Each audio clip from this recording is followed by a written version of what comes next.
سے گفتگو کر رہے ہیں۔ ہم نے کل بھی میٹنگ کی NCC کی اور آج جو ہم نے دیکھا تقریباً 50 کے اوپر اب ہماری اموات دن کی ہو گئی ہیں، تو یہ بڑی تیزی سے اوپر جا رہی ہیں اور خوف مجھے یہ ہے کہ ہمارے ہاسپٹلز پہ بہت تیزی سے پریشر پڑنا شروع ہوگا اور ہمیں جو یہ جب خطرہ بھی ہوگا، پریشر بھی پڑے گا کووڈ کا، تو ہماری جو ہیلتھ فیسلٹیز ہیں اور خاص طور پہ شہروں میں جدھر سارا پریشر آ رہا ہے تو ان کی ہمیں ابھی فکر ہے۔ تو میں آج جو پیغام دینا چاہتا تھا اپنی قوم کو وہ یہ کہ ہم بڑی مشکلوں سے ایک ایسے معاشی حالات سے نکلے ہیں جو کہ آج باقی دنیا کے لوگ اتنے خوش قسمت نہیں ہیں۔ ساتھ والا ملک ہمارا ہندوستان ہے، ادھر بہت برے حالات ہیں، کرونا سے بھی زیادہ بہت لاکھ سے اوپر لوگ مر چکے ہیں، لیکن اس کے علاوہ جو ان کے معاشی حالات ہیں وہ بہت برے ہیں دنیا میں، بلکہ سمجھا جاتا ہے کہ ہندوستان وہ ملک ہے جدھر سب سے زیادہ اکانومی کو متاثر ہوئی ہے اس سے۔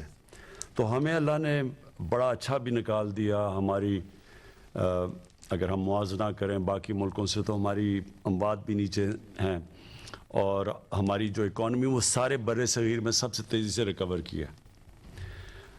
لیکن مجھے اب خطرہ یہ ہے کہ یہ جو جس طرح تیزی سے ہمارے کیسز بڑھ رہے ہیں کہ اس کا اگر ہم نے صحیح معنی اور قوم نے مل کے اس کا صحیح معنی میں ہم نے احتیاط نہ کی اور اب آگے سامنے ایک بحیثیت قوم ہم نے اس کا مقابلہ نہ کیا تو ہمارے ہسپتالوں میں پریشر کے علاوہ ہمارے معاشی حالات بھی بگڑ سکتے ہیں۔ تو میں آج اس لیے اپنی قوم سے اپیل کر رہا ہوں کہ یہ جو ہم اگر کامیاب ہوئے تھے جب پہلی دفعہ یہ کرونا کے کیسز بڑھے تو اس کی بہت بڑی وجہ یہ تھی کہ قوم نے پوری طرح مل کے گورنمنٹ کے ساتھ مقابلہ کیا اس کا، یعنی ہر جگہ جو بھی ہم نے کہا قوم نے اس کے اوپر چلی۔ ہم نے واحد ملک تھا جس نے رمضان کے دوران مسجدیں نہیں بند کی۔ پاکستان وہ ملک ہے، ساری مسلمان دنیا میں مسجدیں بند کی گئی، پاکستان نے نہیں کی، لیکن ہم کامیاب اس لیے ہوئے کہ علماء نے ہمارے ساتھ پوری گورنمنٹ کے ساتھ مل کے پوری تعاون کیا، انہوں نے اپیل کیا، مسجدوں نے SOPs کے اوپر پوری طرح عمل کیا اور آپ کے سامنے ہے کہ جون کے بیچ میں تقریباً 120 اموات دن کی تھی اور پھر اس کے بعد نیچے آنی شروع ہو گئی۔ تو اب بھی میں اپیل کرنا چاہتا ہوں اپنے علماء سے، اپنے اوپینین میکر سے، سب جو بھی معاشرے میں جو بھی بڑے ہیں سب کو یہ کہنا چاہتا ہوں کہ دیکھیں یہ جو چیلنج اب سامنے ہے، اللہ نے اگر ایک دفعہ ہمارے اوپر اپنا کرم کیا تھا تو ہم اس کا شکر اس طرح ادا کریں کہ اب سب ذمہ داری لیں اس کی، قوم مل کے، گورنمنٹ اور قوم مل کے اس یہ جو دوسرے بڑی تیزی سے جو کیسز بڑھ رہے ہیں ہم سب مل کے اس کے سامنے کھڑے ہوں۔ میں جو دوسری چیز کہنا چاہتا ہوں وہ یہ کہ ہم نے فیصلہ کیا ہے کہ ہم اپنی فیکٹریاں نہیں بند کریں گے، ہم روزگار میں جو بھی چیزیں روزگار دیتی ہیں ہم ان کو بند نہیں کریں گے، ہم اپنے لوگوں کے اوپر وہ جو مثلاً اس وقت یورپ میں، انگلینڈ میں انہوں نے پورا لاک ڈاؤن کر دیا ہے، ہم وہ نہیں کریں گے، کیونکہ ہمارے ملک کے اندر جو دہاڑی دار ہیں، جو وہ طبقہ جو کہ دن میں محنت کر کے اپنے بچوں کا پیٹ پالتا ہے، ان کو ہم بے روزگار نہیں کر سکتے، تو ہم نے یہ فیصلہ کیا ہوا ہے۔ لیکن میں سب کو کہوں گا جو فیکٹریاں چلا رہے ہیں، یعنی جن کی دکانیں ہیں، جو ہم نے شاپنگ مالز بھی ہیں، SOPs کے اوپر سب نے چلنا ہے اور سب سے آسان SOP ہے کہ اپنے یہ ماسک پہنیں۔ یہ سب سے زیادہ ایک آسان چیز بھی ہے لیکن اس سے وہ پھیلتی سب سے کم ہے، یہ جو کرونا وائرس ہے، جو کووڈ ہے، تو اس لیے یہ سب اس کو پہن کے پھریں، پبلک میں جدھر جائیں اس کو پہنیں تاکہ ہم کسی نہ کسی طرح یہ جو تیزی سے پھیل رہی ہے یہ کووڈ، اس کا جو پھیلاؤ ہے اس کو روکیں۔ اور پھر سے میں یہ ریپیٹ کرتا ہوں کہ ہم نے اپنے کاروبار فیکٹریز ہم نے بند نہیں کرنی، کیونکہ اس وقت ہماری ایکسپورٹس اللہ کا شکر ہے کہ بڑی دیر کے بعد ہماری ایکسپورٹس بڑھی ہیں اور بڑھ رہی ہیں، اور ہماری اگر ہم مقابلہ کریں ہندوستان اور بنگلہ دیش سے، کووڈ میں ان کے ہمارے سے پیچھے، ہمارے ان سے ہم تیزی سے آگے بڑھے ہیں. اور فیصل آباد ابھی میں ہو کے آیا تھا، وہاں ساری ہماری ٹیکسٹائل انڈسٹری پوری طرح چل رہی ہے اب وہاں، بلکہ ان کو اب لیبر کی کمی ہو گئی ہے، اتنی تیزی سے وہ فیکٹریاں چل رہی ہیں. تو ہم اب ان کو بند نہیں کریں گے، کیونکہ ہم نے یہ فیصلہ کیا ہے کہ اگر ہم کرونا سے بچاتے بچاتے اپنے لوگوں کو بھوک سے نہیں مار سکتے، اور مشکلوں سے اگر ہمارے حالات اب بہتر ہوئے ہیں تو ہم اپنی اکانومی کو نہیں روکیں گے. تو میری اپیلز جو میں نے آپ سب کو آج بلایا، میری اصل وجہ یہ تھی کہ لوگوں کو احتیاط کرنی چاہیے، ذمہ داری لینی چاہیے. جس طرح ساری قوم نے مل کے پہلے SOPs کے اوپر چل کے تو اس کو کرونا کو شکست دی تھی، یعنی ایک دم کیسز نیچے آ گئے تھے، پھر سے ہم سب کو مل کے وہ کرنا چاہیے. جی اچھا سر، یہ فرمائیے، سر محمد شاہد چودھری میرا نام ہے، 92 نیوز سے میرا تعلق ہے. سر یہ فرمائیے گا کہ آپ نے پہلے بھی کرونا کے اوپر جو ہے بڑے زبردست اقدامات کیے، اب اپوزیشن کی جانب سے جلد سے جلوس لگاتار کیے جا رہے ہیں، اب ان کی جانب سے جنوری میں حکومت جانے کی اطلاعات بھی دی جا رہی ہیں، کیا وجہ ہے؟ کیا ان کو جلد سے جلوس کی آپ اجازت دیں گے جبکہ آپ نے تعلیمی ادارے جو ہیں وہ بھی بند کر دیے ہیں؟ کیا آپ نہیں سمجھتے کہ ان کے جلد سے جلوس جو ہیں ان کو روکنا چاہیے؟ دیکھیں، 50 سے اوپر اموات ہوئی ہیں پچھلے 24 گھنٹے میں، اور یہ گئی ہیں تقریباً 2 ہفتے میں، یہ 8-9 سے یا 6-7-8 اس طرح تھی، ادھر سے پہنچی ہیں 2 ہفتے کے اندر 50 پہ پہنچ گئی ہیں. اور اگر یہ احتیاط نہ کی، آپ دیکھتے رہیں گے کیونکہ یہ تو ساری اب ریکارڈڈ ہیں، تو یہ اسی طرح بڑھتی جائیں گی. کوئی بھی ہمیں ایسی چیز نہیں کرنی چاہیے جدھر لوگ جمع ہوتے ہیں. ہمیں پتہ ہے کہ یہ جو کیسے پھیلتی ہے کرونا، جب لوگ قریب جمع ہوتے ہیں اور کلوز کانٹیکٹ کے اندر یہ تیزی سے پھیل جاتی ہے. اس لیے میں نے پہلے بھی اپیل کی تھی، ہم نے اپنا جلسہ پہلے بھی ختم کر دیا تھا. ہم نے یہ فیصلہ کیا تھا کہ اس وقت جب تک یہ ہم اس کے اوپر قابو نہیں پاتے، یعنی نیچے نہیں جاتی کرو، تب تک ہم کوئی پبلک گیدرنگ نہیں کریں گے. اور یہ اس وقت اسلام آباد ہائی کورٹ کا بھی آرڈر ہے، لوگوں کی جانوں کو خطرے میں ڈال رہے ہیں. یہ کوئی فائدہ نہیں ہونا ہے جلد سے جلوس سے، کوئی کسی کو NRO نہیں ملنے لگا، جتنے مرضی آپ جلد سے جلوس کر لیں، لیکن لوگوں کی جانوں کو خطرے میں ڈال رہے ہیں، اس لیے ہم بالکل اس کی اجازت نہیں دیں گے. صاحب یہ رہنمائی فرمائیے گا کہ آپ کی لاہور میں موجودگی سے استفادہ کرتے ہوئے لاہور سے متعلق ایک سوال کرنا چاہ رہا ہوں کہ پنجاب میں عثمان بزدار کی قیادت میں ہر ہفتے کسی نہ کسی پروجیکٹ کا جو ہے وہ افتتاح ہو رہا ہے، لانچنگ ہو رہی ہے. ایک آپ کا پروجیکٹ ہے جو میگا پروجیکٹ جسے کہتے ہیں، 5000 ارب سے زائد کا پروجیکٹ جو راوی ریور اربن پروجیکٹ ہے. اس کے حوالے سے کچھ ابہام بھی ہیں کہ اتنا پیسہ کہاں سے آئے گا؟ لاہور کی آگے ہی اتنی آبادی ہے، کیا اس سے کوئی آلودگی میں اور کوئی اضافہ نہیں ہوگا؟ آپ کے ذہن میں کیا ویژن ہے کہ یہ پروجیکٹ ملک کے لیے یا لاہور کے لیے کیا فوائد دے گا؟ دیکھیں، یہ بڑا اچھا آپ نے یہ سوال پوچھے ہیں کہ یہ پروجیکٹ جو ریور راوی پروجیکٹ ہے، اس کا کیا فائدہ ہوگا. 2 پروجیکٹس ہیں اس وقت جو بہت ضروری ہیں پاکستان کے لیے. ایک ہے راوی کا پروجیکٹ، دوسرا ہے کراچی میں جو بنڈل آئلینڈ پروجیکٹ ہے. یہ کیوں ضروری ہے؟ کراچی پھیلتا جا رہا ہے، اور اگر کراچی کے اوپر اگر نہ ایک ماڈرن شہر بنے جو پریشر لے کراچی سے، تو کراچی اتنا پھیل گیا ہے کہ نہ وہاں گندگی اٹھ سکتی ہے، نہ وہاں کچرا اٹھ سکتا ہے، نہ سیوریج سسٹم کام کرتا ہے، نہ پانی پہنچ سکتا ہے، کیونکہ جتنا شہر پھیلتا جائے اتنا مسئلہ آ جاتا ہے. اور پھر آلودگی، پولوشن بڑھتی جاتی ہے، کیونکہ آپ اگر کانکریٹ پھیلاتے جائیں گے پولوشن بڑھتی جائے گی. لاہور کا کیا ہے کہ لاہور میں سب سے بڑا مسئلہ آ گیا کہ پانی لاہور کا بالکل نیچے چلا گیا، اور جس ریٹ پہ لاہور پھیلا ہے، لاہور ہم پچھلے 20 سال میں 1.5 گنا زیادہ بڑھ گیا ہے جو لاہور 20 سال پہلے تھا اور آج. اور پچھلے 20 سال میں لاہور کے جو درخت ہیں وہ 70% کم ہو گئے ہیں، جو گرین کور ہے وہ کم ہو گئے، جس کی وجہ سے آلودگی بڑھ گئی ہے. اور یہ بہت بڑا ایشو بن گیا لاہور میں. ایک پانی کا مسئلہ آ گیا, ایک یہ پولوشن بڑھ گئی, اور تیسری چیز لاہور پھیلتا جا رہا ہے اور پھیلتا جا رہا ہے. اگر یہ جو راوی پروجیکٹ جدھر بن رہا ہے, اگر لاہور میں اگر یہ ایک نیا شہر جو یہ بن رہا ہے راوی پروجیکٹ, اگر یہ نہیں بنتا, ویسے ہی 5-6 سالوں میں لاہور نے وہاں پہنچ جانا ہے. اور ہوگا کیا کہ ان پلانڈ ڈیولپمنٹ ہے یہ ساری. ان پلانڈ ڈیولپمنٹ کا مطلب کہ نہ کوئی دیکھتا ہے کہ سیوریج ہے, نہ گندگی کدھر جائے گی, کچھ نہیں دیکھتا. وہ ساری جا رہی ہے راوی میں, جو کہ ایک سیوریج, صرف سردیوں میں صرف سیوریج ہی ہے راوی کے اندر, پانی ختم ہو گیا. تو مقصد اس کا راوی پروجیکٹ کا لاہور کو بچانا ہے. جو بنڈل آئلینڈ کا پروجیکٹ ہے وہ کراچی کو بچانا ہے. سب سے پہلے تو کیونکہ یہ اوپر جائیں گے, یہ جو دو ہیں یہ بجائے اس طرح پھیلیں گے, یہ اوپر جائیں گے تاکہ, اور اگر یہ پھیلتے جائیں گے تو جو فوڈ سیکیورٹی ہے پاکستان کی, مثلا آپ کی جو زراعت ہے, جو ایگریکلچر ہے, اس کے لیے زمین کم ہوتی جا رہی ہے. اس لیے ساری دنیا میں نیو یارک میں کیوں شہر اوپر جاتے ہیں, کیونکہ وہ بچاتے ہیں اپنے گرین ایریاز کو.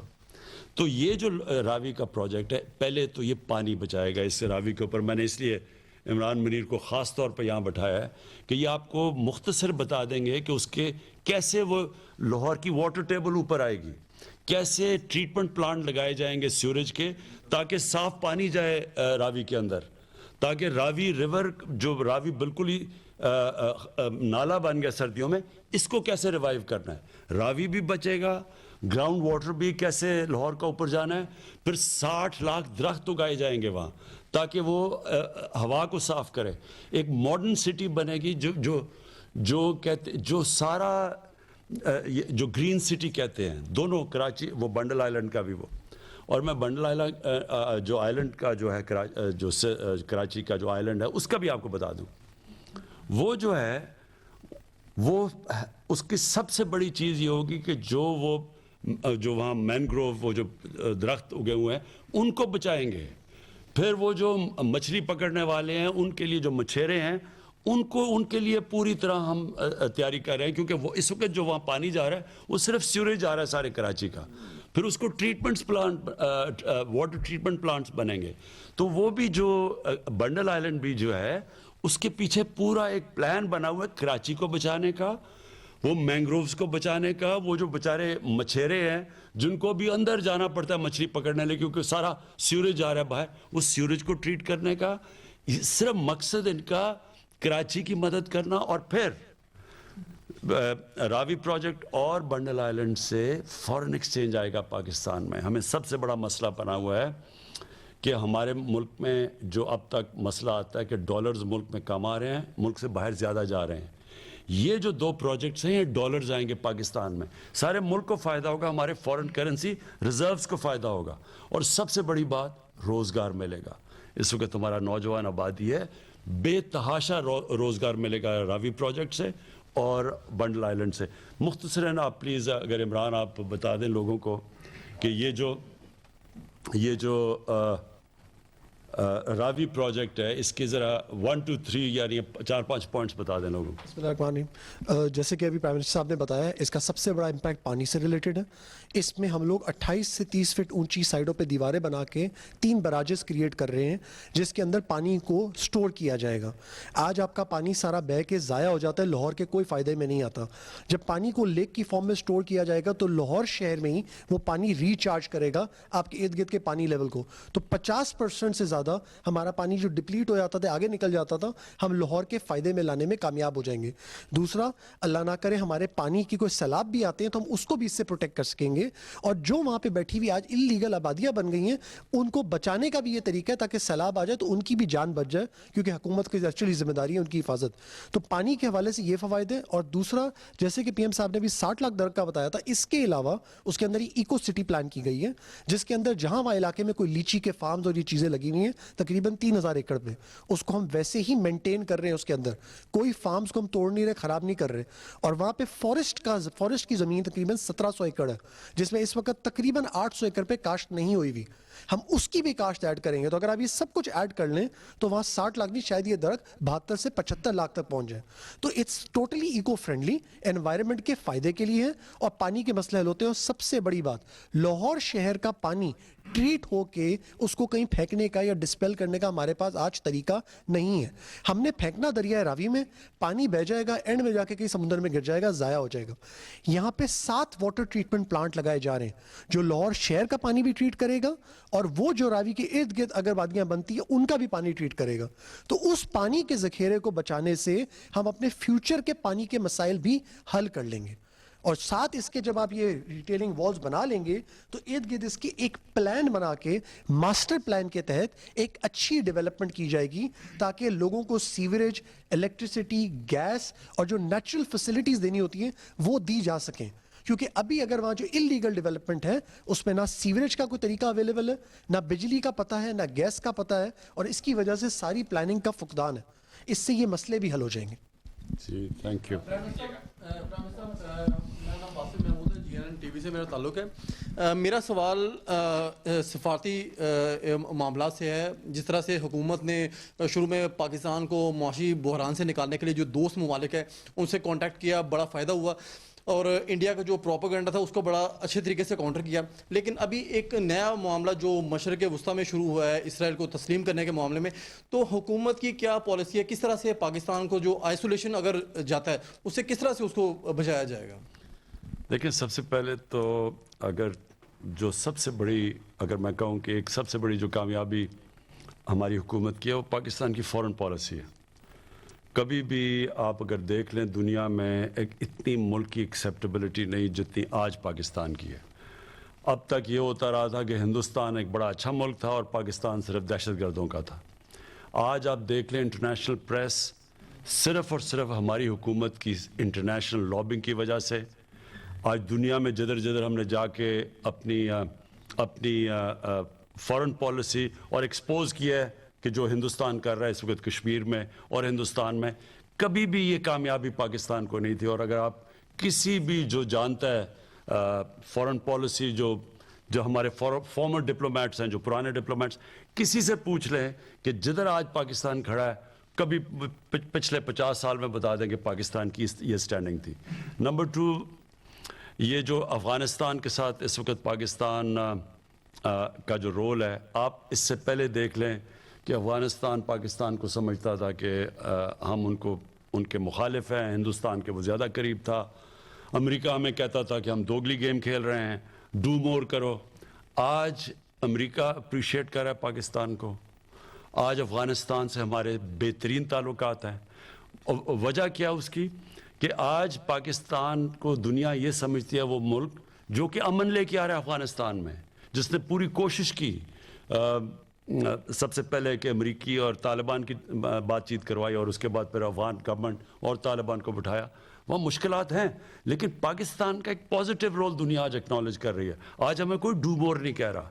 اور یہ اگر آپ دیکھیں تو مجھے ذرا دیکھیں پچھلے 20 سال میں پاکستان کو کتنی ذلت کا سامنا کرنا پڑا ہے کہ ڈو مور کہیں اور پھر ہمیں برا بھلا بھی کہا, جنگ کسی اور کی ذمہ دار ہمیں ٹھہرایا جا رہا تھا ان کی کامیابی نہ ہونے کی.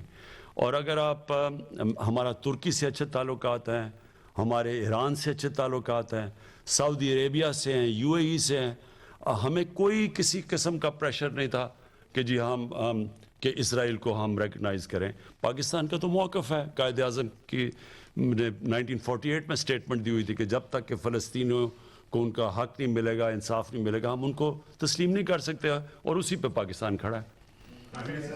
Last question.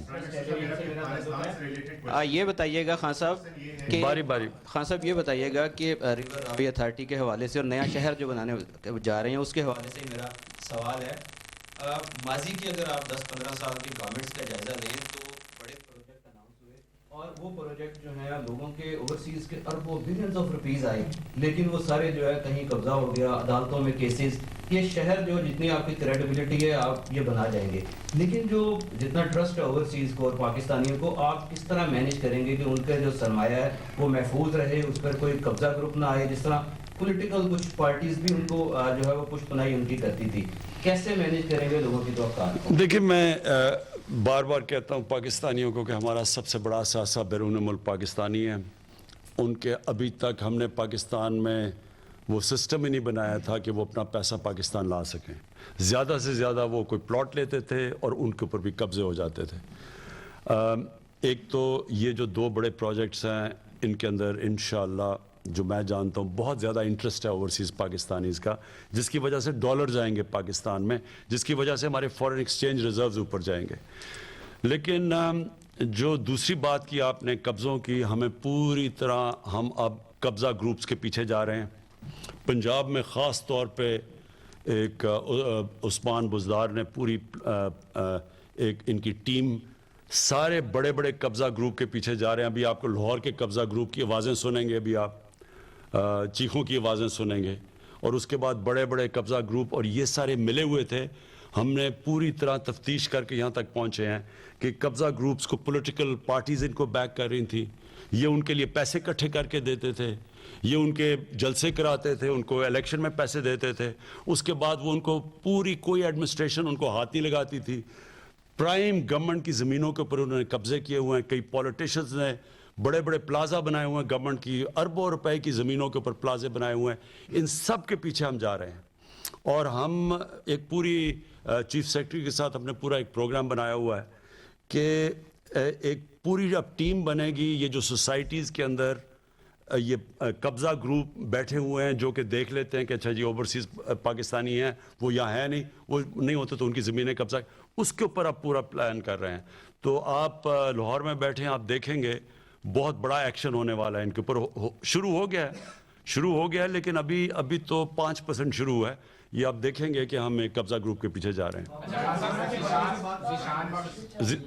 ذیشان میرے سوال کے 2 حصے ہیں. اس وقت اپوزیشن کا جو بیانیہ ہے حکومت مخالف, وہ صرف ہے کہ مہنگائی ملک میں بہت ہے, حکومت کی معاشی پالیسیاں ٹھیک نہیں ہیں, اور آپ کی معاشی ٹیم پر اس حوالے سے خاصی تنقید ہوتی ہے.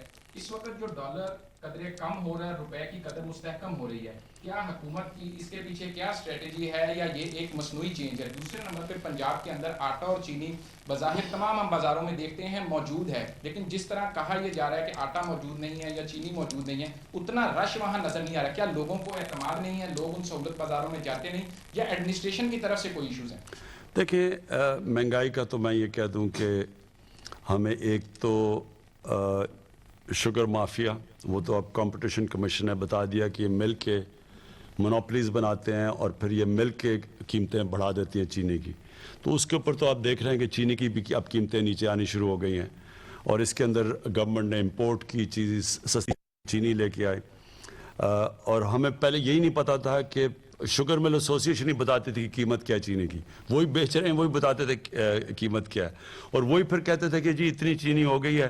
اور کئی تو اب انہوں نے جو چینی ہمیں بتائی وہ زیادہ بتا دی, بعد میں پتہ چلا کہ کم ہے, اور جب کم ہوتی ہے قیمتیں اوپر چلی جاتی ہیں. یہ پورا ایک ہمیں پہلی دفعہ تجربہ ہوا ہے کہ کس طرح ایک مل کے مہنگائی کی جاتی ہے. اور گندم کا مسئلہ ادھر سے شروع ہوا کہ 2 سال غلط ٹائم پہ بارش ہو گئی, کٹائی کے وقت بارش ہوئی, اس سے ہماری گندم کم ہو گئی.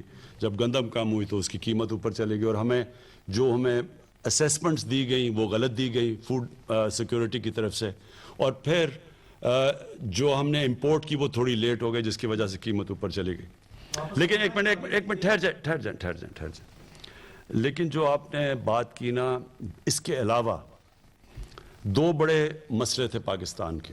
ایک فسکل ڈیفیسٹ یعنی آمدنی اور خرچے میں کمی, دوسری کرنٹ اکاؤنٹ ڈیفیسٹ یعنی کہ پاکستان کی تاریخ کا جو ٹریڈ ڈیفیسٹ یعنی امپورٹس اور ایکسپورٹس کے اندر $40 ارب کا خسارہ تھا.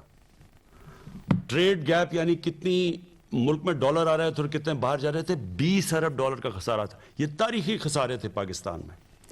2 سال کے بعد آج ہمارا جو کرنٹ اکاؤنٹ ڈیفیسٹ کہتے ہیں, جس کے اوپر ریٹنگ ہوتی ہے ملک کی, یہ 17 سال کے بعد ایک کوارٹر یعنی پورے کوارٹر کے اندر جو ہمارا پہلی 17 سال کے بعد نفع میں گیا یعنی سرپلس میں گیا. دوسرا جو فسکل ڈیفیسٹ ہے آمدنی اور خرچے میں, اگر ہمیں انہوں نے جو لیے ہوئے قرضے ان کی قسطیں نہ دینی پڑیں, یہ بھی بڑی دیر کے بعد پاکستان کا جو فسکل سچویشن ہے وہ سرپلس میں چلی گئی ہے. پرائمری ڈیفیسٹ، پرائمری سرپلس جو کہتے ہیں، وہ پہلی دفعہ وہ سرپلس میں چلی گئی ہے. پرائمری ڈیفیسٹ، پرائمری سرپلس جو کہتے ہیں، وہ پہلی دفعہ پرائمری سرپلس ہوا ہے پاکستان میں بڑی دنوں کے بعد. یعنی اگر ہمیں قرضوں کی قسطیں نہ دینی پڑیں تو ہمارے جو اس وقت آمدنی ہے وہ خرچوں سے زیادہ ہے. پہلی چیز یہ جو ڈالر ہے، ہم کوئی پیسہ نہیں خرچ کر رہے. ڈالر اپنی نیچرل ریٹ کے اوپر، مارکیٹ ریٹ کے اوپر آیا اور تھوڑا بڑھ بھی رہا تھا، اور انشاءاللہ یہ اب ڈالر آپ دیکھیں گے کہ مضبوط بھی ہوگا، کیونکہ جب آپ کا سرپلس، کرنٹ اکاؤنٹ سرپلس ہو جاتا ہے تو سیدھا آپ کی کرنسی مضبوط ہو جاتی ہے. اور جو سب سے خوشائن چیز ہے کہ ہماری ایکسپورٹس، جو کہ پچھلے 5 سال جو نون لیگ کے 5 سال تھے، اس میں کیونکہ ڈالر انہوں نے اوپر بڑا رکھا ہوا تھا، اس سے ایکسپورٹس بلکہ وہیں کی وہیں رک گئی، 0% انکریز تھی. یہ اب بڑی دیر کے بعد پاکستان کی ایکسپورٹس ٹھیک ہو رہی ہیں. تو ہر طرف معاشی طور پہ پاکستان صحیح راستے پہ.